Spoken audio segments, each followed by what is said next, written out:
Take 3. Okay.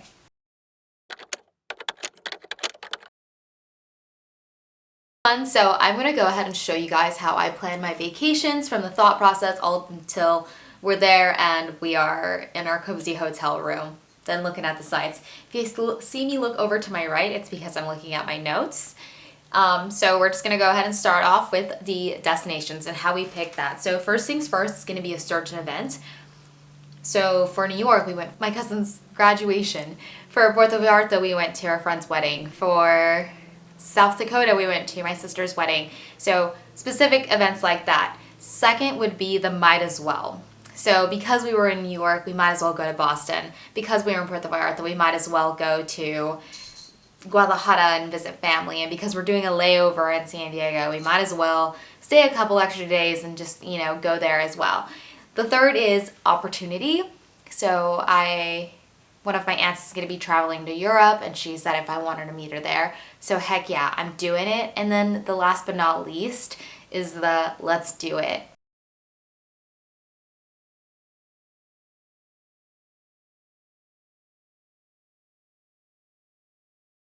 So we are planning up a trip next year to hopefully Bali. Hopefully everything works through and we're like, hey, why not? Let's just do it. So I think that's going to be pretty exciting, pretty fun.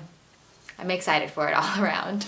So yeah, those are the 4 different ways of how we pick our vacation. So now that we have the destination picked out where we want to go, we're going to go ahead and hop onto the Hopper app, which is an amazing tool. We use it for every vacation. So first things first, picking where we want to fly from. So within our city that we are nearest, it's like 30 minutes from here, or a neighboring bigger city like LA or SFO. If we do pick those, we also wanted to take into account, do we need to rent a car to get there? Do we need to leave our car overnight? For how long? How much is that going to cost?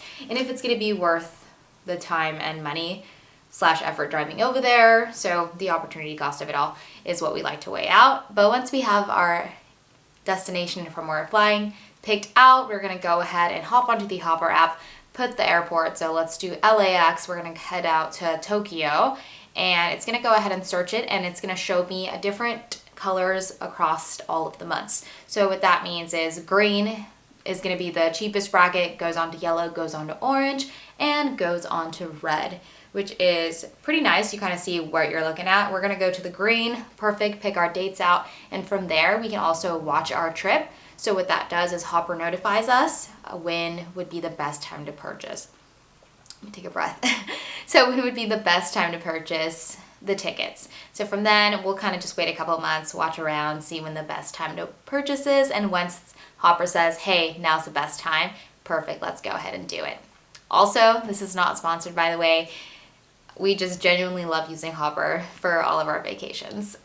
So we have our destination picked out, and we have Hopper watching our trip for us. So while Hopper is predicting the best prices and the best time to buy, we're going to go ahead and do our research on our destination. So that's figuring out what we want to do, any things we want to see specifically while we're there, any restaurants that we want to look at. I'll just go ahead and start making notes. Even on my phone, I don't do it too fancy or anything like that, but I'll make notes on my phone of what I want to see and go from there. I'll also check the weather that time of the year, and my main goal is to not stick out. So yes, I'm a tourist. Yes, I want to see all of the touristy things, but I also just don't want to make myself a target for safety reasons. Hey guys, how's it going? Okay, so editing me coming in here, post-production if you will. Actually, I don't even know if that's the correct term. Anyways, coming here to say that I also try to learn the language of the country I'm going to. So no, I'm not going to learn a full-on language for every country, but just little phrases here and there that'll help me get by. So saying hi, bye, pleases and thank yous, knowing where to ask for things would be very helpful, because yes, English is spoken everywhere, but not everybody speaks English, and that's okay. So I feel like with whatever country you're going to, just learn simple phrases that will go a long way if you're there, and you won't feel as lost either. So that's another tip and trick. Last but not least is purchasing the ticket. So we're all ready to go. We did the research. Hopper says, hey, now's the best time to purchase. Let's go ahead and do it.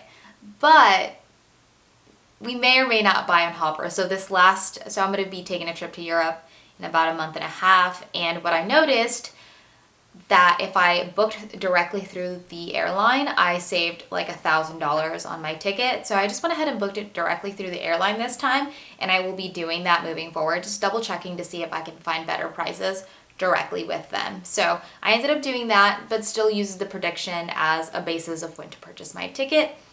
Secondly, once I purchase my ticket, I will just periodically casually check throughout the app to see if I can upgrade my seat to a better seating arrangement. If the price is right, why not purchase it? Especially for comfort and you're going to be on the plane for a couple of hours.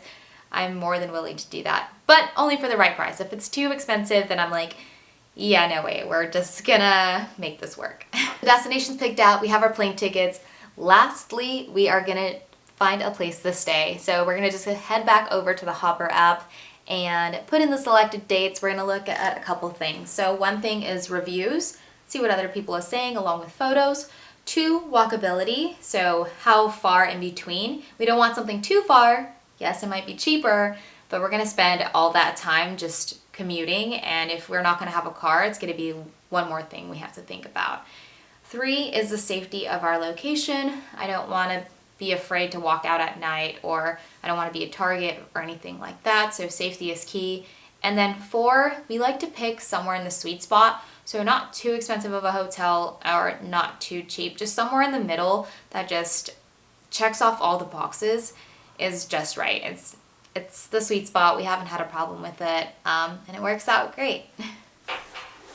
Once we narrow down the options to the top 3 contenders, we will go ahead and hop off the Hopper app and just check those same different hotels on different platforms just to see if all the reviews match up and whatnot, and then we will pick our winner. So that was it for how I planned my vacations. It's pretty straightforward, pretty simple, nothing too crazy, but I hope you guys enjoyed it. If you guys have any tips or tricks on how you guys plan your trips, please let us know down below. Sharing is caring, and I hope to catch you guys on the next one.